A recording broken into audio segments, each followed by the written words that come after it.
What's up guys, in today's video I'm going to show you how to design a very simple mechanical piece just like this using intermediate Boolean and array operations directly inside a Blender. So if you're a beginner, this should take you right to intermediate by just learning some more advanced tools. Let's hop right into it. If you're brand new to hard surface modeling and want to learn our hard ops and box cutter workflow to make your modeling 8 times faster, then check out our ultimate guide to hard ops and box cutter 2.0 program in the link in the top of the description. This is going to teach you how to use these tools efficiently and also how to use these tools in a practical modeling project, just like you see on the screen right now. You can grab it on sale in the link in the top of the description. Alright, so the first thing we're going to do here is we're going to take the cube, we're going to press S, Z, and then hold Control, kind of scale this down right to about there.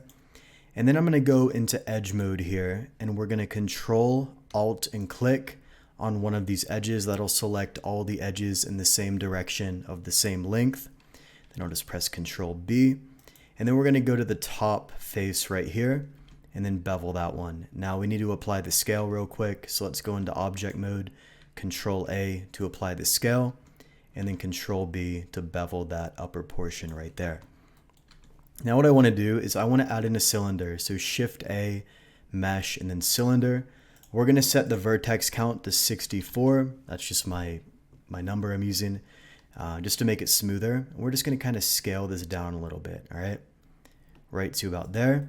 And then we can right click and go to Shade Auto Smooth. And then I'm just going to scale this a bit on the Z axis, just like that. Now let's make sure this isn't sticking through the bottom. So I'm just going to move that up a bit. And then let's run a difference Boolean on the object here. And then I'm just going to scale this down a bit more. I'm going to move this face on the cutter right here, right to about that point. And then what I want to do is I want to press Alt N to flip the normals, and then we can bevel with Control B. Now again, the bevel's a bit skewed, so let's just go into object mode, Control A to apply the scale, and then once we do that, we can bevel this just like that, and we can maybe move that down to right about there, and then we're basically going to have this cut right here on the object. Now I actually want to make this bevel a bit larger here, so what I might do is select everything, S, and then Shift Z, like that, and then I can actually run like a larger type of bevel right here. So let me maybe position it right to about there. We'll kind of cut it to about that point, and then I can just go in and move that down, and now we kind of have a larger bevel right there. Now the next thing I want to do here is I want to go into top view, and I want to press Shift A, or I could even do this with box cutter. So you can either add in a cube and make this manually, or you can just go here into box cutter. And basically what I want to do is go up here to the top, and you know what? I'm just going to do it with a cube because it'll be easier. I'm going to scale that down. We're going to move it right to about this point. We're going to scale this a bit on the Y, okay?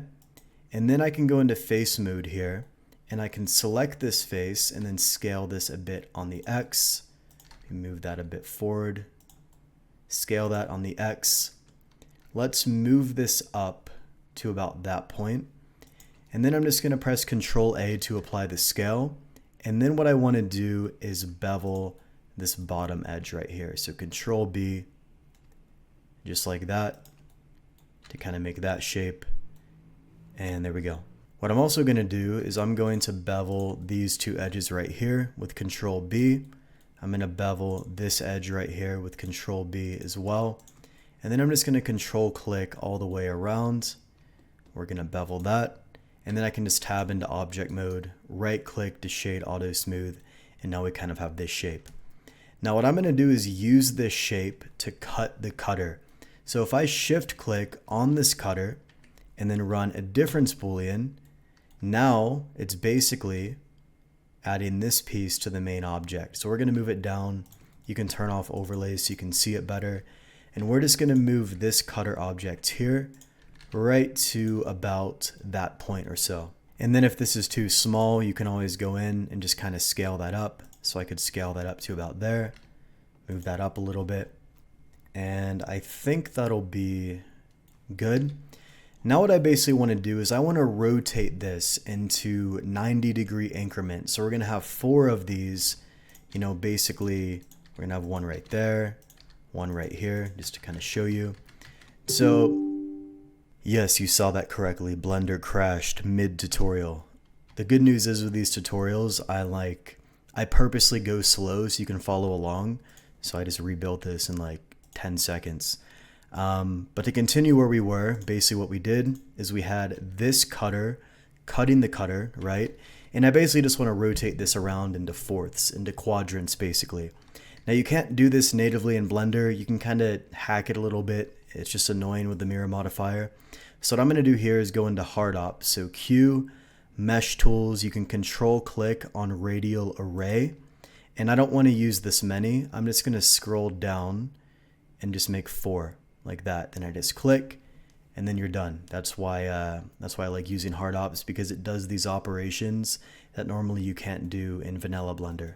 And guys, if you don't have our hard ops training program, I'll link that in the description below. You can take a look. That'll show you the full process for using hard ops and box cutter, as well as a full complete project, so you know how to use the tools effectively. Okay, so now we basically have this. One thing I also like to do is go up here to overlays and turn off the extras feature, because I don't like seeing that. It's kind of annoying. So we're going to turn that off. And then basically what we have here, if I hide the cutters collection, is this type of shape, which is exactly what I want. Now the next thing I want to do is I want to select this cutter right here, tab into face mode, and then just bevel right to about there, just so we have a small bevel on the bottom. I think it looks cleaner. We're going to do something kind of like that. And then what I want to do is I want to add in a cylinder. So Shift A, mesh, and then cylinder, 64 vertices right here. And I'm going to right click to shade auto smooth. We're going to scale this down. We're going to move this back to about here. We're going to move this up. And then shift click on this object. I'm going to run a difference boolean. And then we can tab into face mode and set this face. And then just extrude that down just to make that shape. And then what I want to do is same exact thing I did before. Q, mesh tools, control click on radial array. Make sure we have 4. And then we're going to have this result right here. Now the nice thing about this is basically a mirror, right? We're going to have this one piece and it's going to affect all of these. We basically have a radial array and they're all, you know, it's like a mirror basically, or it's an array rather. So basically I can just adjust this one and it's going to adjust all of these. So what I can do here is move this down to about the top, Alt N to flip, and then I can run a chamfer, like basically a reverse bevel, just like that. And then we're going to kind of have this result right here, which is nice. And then what I want to do is I want to press Q and then run a bevel modifier, just so we have a small kind of bevel right on the edge there. And you're going to see we have these like really nasty connection points. In this case, it's working fine. We don't have any overlaps or anything like that with the bevel.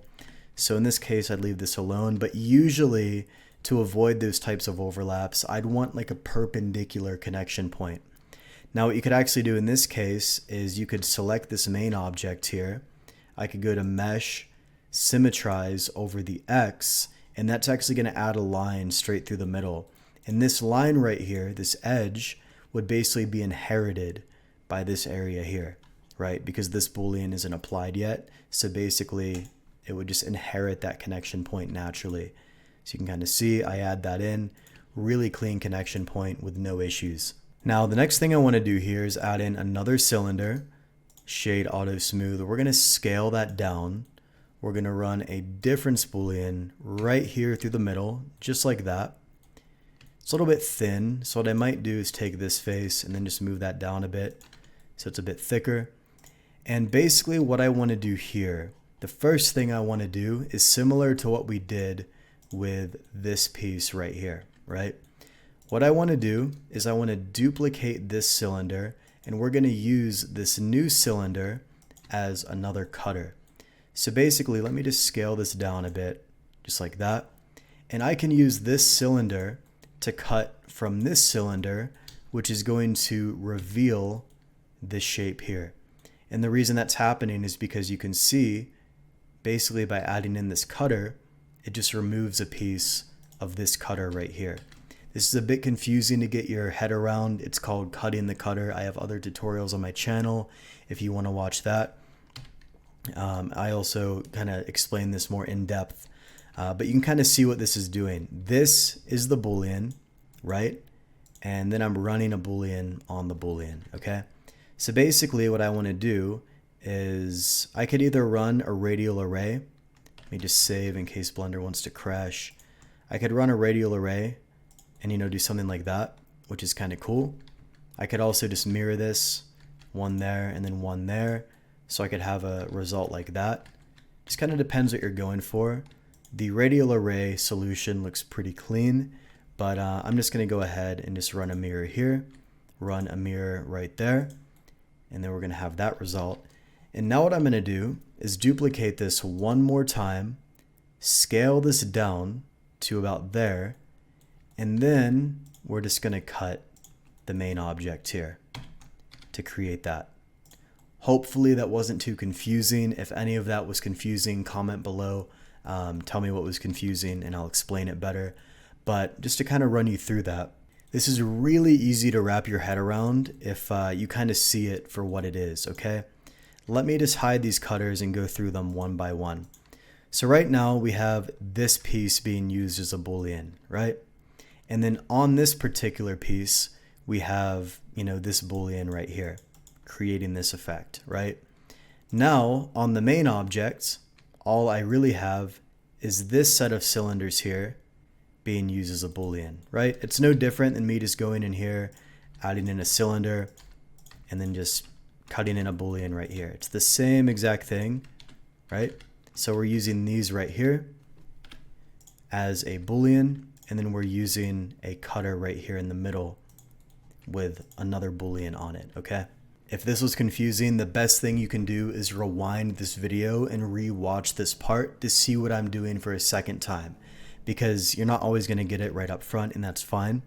But basically, we're going to now have this result right here, and what I want to do at this point is go to Ever Scroll here in Hard Ops. I want to recover this cutter here, tab into Edit Mode. Now in this case, we haven't applied the Boolean yet, so we can just go in here.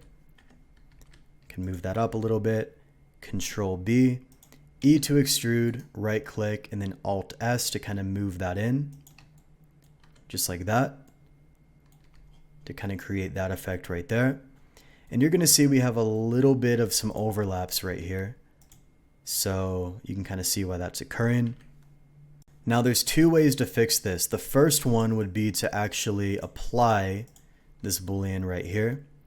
And then whenever I apply that Boolean, I should be able to get in. And let me just hide the bevel real quick. I could just go in here and then merge these vertices here. So that way the bevel isn't really overlapping. I could dissolve that out. And now the bevel isn't really overlapping. However, that's destructive because I had to apply the Boolean operation. What I could do instead, if I want to stay completely non-destructive, so if I want to keep this, accessible to, adjust, what I can do instead is use something called a weld modifier. Let me show you what the weld modifier does, okay? So let's say I had a plane right here. Let me move the plane over and let me just add a vertex really close to this one. Now the destructive version would be to select everything, M, merge by distance, and then just increase this until they merge together.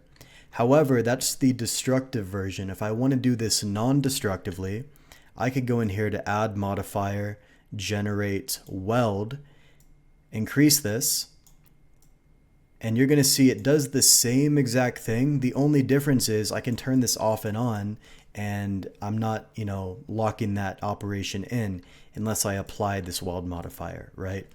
So this is the same exact thing we're going to do right over here in this area, okay?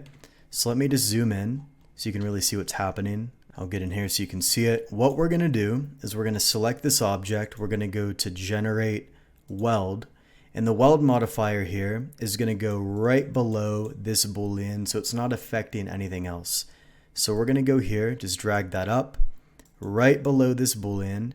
And then what we can do is we can just slightly increase that and just, capture maybe this area right here.